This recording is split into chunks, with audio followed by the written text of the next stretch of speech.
Olá pessoal, aqui é o Kaique e hoje eu venho conversar com vocês sobre a avaliação, o The Assessment, uma ficção científica muito interessante, no qual nós temos um mundo distópico, uma avaliação bem rigorosa para ter filhos e alguns assuntos para nos fazer refletir. Mas como sempre, antes de irmos para o vídeo, não esqueçam de deixar o like nesse vídeo se gostarem do conteúdo, que assim eu trago cada vez mais vídeos para vocês. Também não esqueçam de se inscrever no canal e ativar o sininho, assim vocês não perdem nenhum conteúdo maravilhoso aqui do canal, e também comentarem o que acharam do filme e também do vídeo. Se ajeitem na cadeira, fiquem bem confortáveis, cuidado com testes de última hora e vamos falar de avaliação. Nesse filme nós vamos ter esse casal que vive nesse futuro. O filme ele vai nos mostrar algumas coisas sobre essa realidade aos poucos, mas o que sabemos é que o sonho desses dois é sim ter filhos, cada um com a sua própria motivação pessoal. Porém, este mundo tem um forte controle parental, então eles não vão poder se reproduzir da maneira convencional. Eles são obrigados a fazer um teste de 7 dias, no qual uma avaliadora vai até a casa dele para ver se eles são aptos para ter uma criança. O problema começa quando esse teste ele vai se mostrando cada vez mais bizarro ao longo do tempo. E se tratando de um mundo distópico, nós sempre pensamos o que de fato aconteceu neste mundo. Porém, o filme ele não quer que isso seja o foco propriamente dito, mas sim ele quer utilizar os acontecimentos desse universo para conseguir construir a sua narrativa. E aqui no caso, uma das coisas é esse controle parental. Claro que o filme ele vai nos dando algumas dicas do que pode ter acontecido, então logo no início nós vemos que eles tomam um remédio ali deste universo, um remédio para sobreviver neste mundo. E mesmo que o filme ele não queira focar tanto nesse aspecto, ele acaba assim tendo um ou dois diálogos mais expositivos para explicar basicamente o que aconteceu nesse universo. Porém, mesmo esses diálogos mais expositivos, eles são construídos de uma forma bem feita e que encaixam no momento certo do filme. Logo no começo do filme nós vamos ter algumas coisas interessantes ali nos primeiros 35 minutos de filme. Nós descobrimos que os animais desse mundo foram abatidos muito por conta desse controle populacional. Agora, um desses personagens principais, que é o Aaron, ele trabalha criando esses animais de forma artificial para meio que tampar o buraco daquela perda das pessoas. E isso é um detalhe bem interessante que o filme vai abordar melhor na sua narrativa ao longo do filme. Enquanto nós temos na personagem da Mia, né, que é essa outra protagonista, ela desenvolve um sistema completamente sustentável ali de flora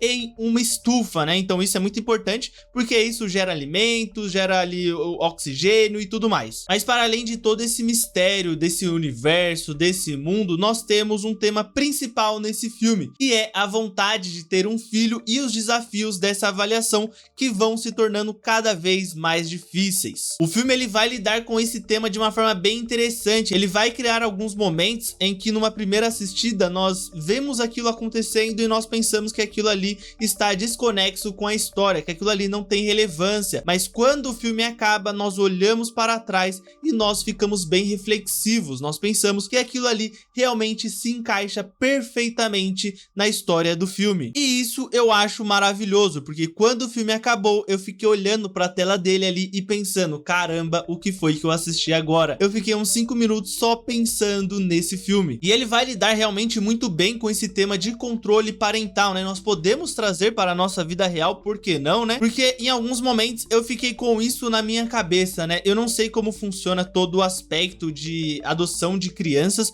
mas eu imagino que nós tenhamos um modelo, né? Um processo igualmente rigoroso como nesse filme, né? Claro, dada as proporções do filme ali, o filme extrapola muita coisa e tudo mais, vocês sabem que é uma obra de ficção, não é realidade e tudo mais. E eu entendo que o processo ele deve ser rigoroso porque você tá colocando uma pessoa e uma família ali, então o processo ele tem que ser rigoroso para selecionar realmente uma família funcional ali para que aquela criança consiga crescer e se desenvolver, e isso é perfeito. E como eu disse, eu não entendo muito sobre isso, mas eu sou uma pessoa que usa bastante o Twitter, por exemplo, né? E eu vejo uma crescente nas redes sociais de pessoas querendo impedir casais LGBTQIA+ de adotarem crianças, dizendo que eles não deveriam nem ser considerados para adotar uma criança, entende? E eu acho que isso não é um controle parental estatal, né, do governo, mas é um controle controle parental de certa forma moral, né? Por que que um casal LGBT não pode querer adotar uma criança? Porque eu acredito que muitos casais LGBTQIA+,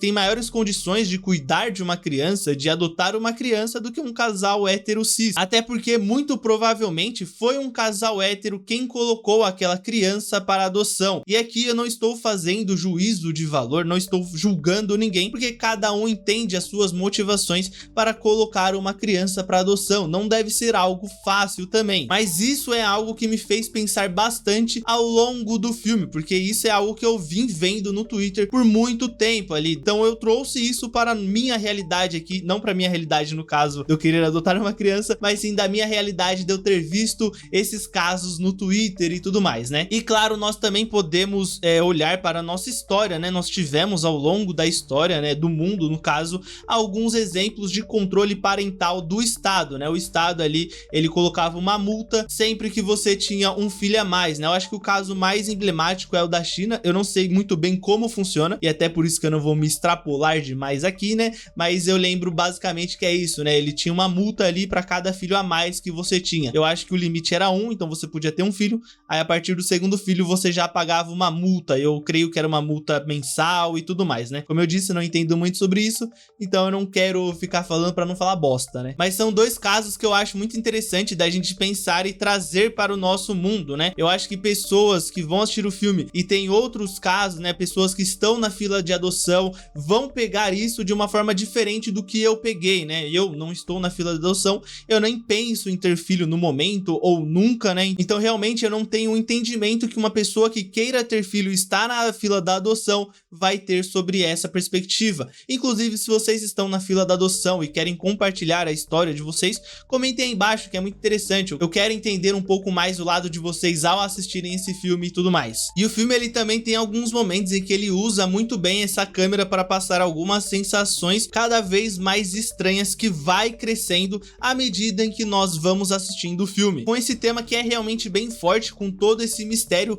que cerca essa avaliação e também esse mistério desse mundo que foi criado para o filme. Mas para falar melhor sobre isso, eu gostaria de entrar agora na zona de spoilers, no qual eu vou comentar algumas coisas mais pontuais e profundas sobre o filme. Comentar ali algumas coisas sobre a trama em si, sobre alguns acontecimentos, né? Para os que não assistiram o filme ainda, eu aconselho que vocês vão assistir e depois retornem aqui. Ele está disponível no Prime Video e também nas locadoras populares. Peço também que deixem um like se gostaram dessa primeira parte, se inscrevam no canal e comentem o que acharam do vídeo e também do filme. E para todos que ficam, simbora entrar na zona de spoilers. Vamos lá. Atenção, você está entrando na zona de spoilers. Assista por sua conta e risco. Então nós vamos vendo essa avaliação maluca começar a ficar ainda mais bizarra quando a Virginia, que é essa avaliadora, né, que vai avaliar para ver se esse casal está apto, começa a agir como uma criança mimada para testar esses dois pais, né, esses dois futuros pais. E todos esses testes e coisas malucas vão sim ser explicados no final, quando a própria Mia vai confrontar a avaliadora que havia recusado o pedido dela e do marido. E é então que nós descobrimos que esse controle populacional está cada vez mais rigoroso, então eles não podem permitir que as pessoas tenham mais filhos. Como a própria Virginia bem explica, eles não deixam uma família adotar uma criança passar naquele teste já faz 6 anos. O que talvez indique que nem existam mais crianças a serem adotadas nesse mundo. Mas eles precisam manter as aparências para não criar pânico na população, né? Para não ter esse pânico e consequentemente fazer com que as coisas saiam dos trilhos. E essa é uma das minhas partes favoritas desse filme. Esse final eu achei ele muito bom, porque é um diálogo sensacional entre essas duas pessoas que têm o mesmo sonho, que é ter filhos. Ele mostra duas mulheres em duas classes sociais diferentes, porque a Mia aqui, ela representa ali uma elite da sociedade ali, mais ou menos uma classe média alta, sabe? Enquanto a Virginia é a ralé, a Virginia ali é da classe C, classe B, entende? Mas ambas têm o mesmo sonho e são impedidas por este controle parental estatal. E esse controle estatal, ele vem muito por conta de que se tiver uma superpopulação, as pessoas vão começar a morrer, as pessoas que são imortais nesse mundo vão começar a morrer. E o filme ensaia a fazer ali uma uma crítica sobre isso, trazer uma discussão maior sobre isso, mas ele fica exclusivamente ali em um pequeno contexto que é do jantar. Mas eu gosto desse relato da Virginia, de como ela acredita que fazendo tudo aquilo, ela vai voltar a ter uma filha. Afinal de contas, ela tinha uma filha que morreu com 8 anos afogada, e é o mesmo jeito em que ela tenta se na primeira vez, ali no começo do filme. Porém, ela é salva pela Mia, e aí nessa cena a gente pensa, nossa, é só ela fazendo mais uma coisa de criança mimada, mas na verdade não, ela estava replicando a forma em que a filha dela foi morta, que a filha dela morreu. E aí quando a gente entende isso, realmente pega bem fundo no nosso coração, a gente fica realmente bem triste. Nessa parte eu já estava completamente emocionado. Inclusive ela vai ser salva pela Mia 2 vezes, porque tem essa parte do mar e também tem a parte da estufa. Se você olhar bem, são os dois traumas desses dois personagens, né? Enquanto o da Mia ali começa o trauma, entre aspas, dela no mar, né? Então ela começa nadando e aí ela, lembrando da mãe dela, né? De quando ela tava lá com a mãe dela e tudo mais. O trauma do homem é mais essa parte do fogo, né? Mas a Mia salva ela das 2 vezes. E é muito interessante porque nós vemos também que por trás daquela avaliadora tem uma pessoa que também está sofrendo com este controle parental. E eu gosto também de como no final do filme cada um meio que vai pelo seu caminho, né? Enquanto a Virginia não vê outra alternativa ali e se joga da janela daquele próximo casal avaliado, o Arian resolve criar um mundo artificial em que ele tem filhos e ainda está casado com a Mia, enquanto a mulher ela resolve sair daquele local, daquele novo mundo, ir para o mundo antigo. Lá pelo menos ela tem a escolha de ter filhos. Ela não vai sobreviver, mas ela pode ter filhos. E eu acho que esse é o gancho ideal para falar um pouco sobre esse universo criado pelo filme, que é bem interessante. No jantar nós temos o diálogo expositivo que basicamente conta tudo o que aconteceu naquele universo. Então nós entendemos que aquele remédio que eles tomam faz com que eles envelheçam de forma mais devagar, né? Então parece que retarda o envelhecimento deles.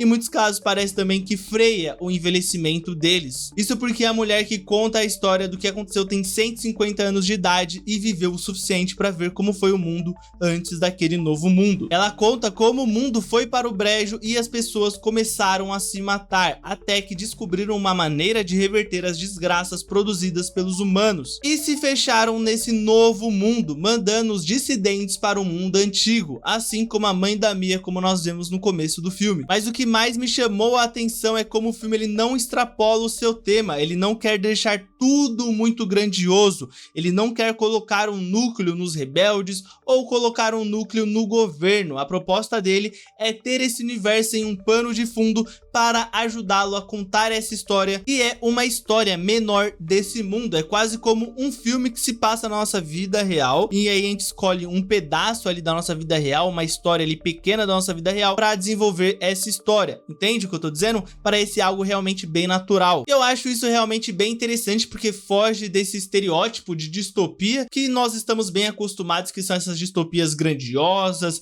que sempre tem a queda do sistema vigente, uma batalha, uma ação e tudo mais. Não, este não é o foco do filme, ele é mais contido na sua proposta, entendendo o que ele quer mostrar e contar da sua maneira. Só mais um detalhe interessante de pontuar é esse trabalho do Arian, que ele recria coisas artificialmente para lidar com a dor da perda. Essa ideia do filme é bem explorada pelo tema central dele, mas eu gostaria de ver um filme focado quase que exclusivamente nessa parte, sabe? Eu acho que isso é uma coisa bem interessante que poderia ser desenvolvido em um filme solo. Essa ideia de criarmos coisas artificiais para tampar buracos de coisas que são reais. Igual ele faz no final do filme, mas ele também já vem fazendo durante todo esse filme, pois isso é basicamente o trabalho dele. Eu gostei muito de como o filme aborda isso no final, mostrando que por mais que nós tentamos tampar esse buraco, nós sabemos que aquilo não é real. Porque como a Mia disse, quando pegou o bebê, ele não tem cheiro. E por mais que o Arian consiga replicar da melhor forma possível, ainda vemos que aquilo ali não é humano, aquilo ali não tem alma. É algo completamente artificial. É como usar IA para tentar emular o que o estúdio Ghibli faz. Ele que é um estúdio que mexe muito com a emoção humana, através dos seus traços e também da sua animação. E por mais que você descreva o prompt certinho do que você deseja, não tem como replicar o que o estúdio Ghibli faz, porque muitas vezes sentimentos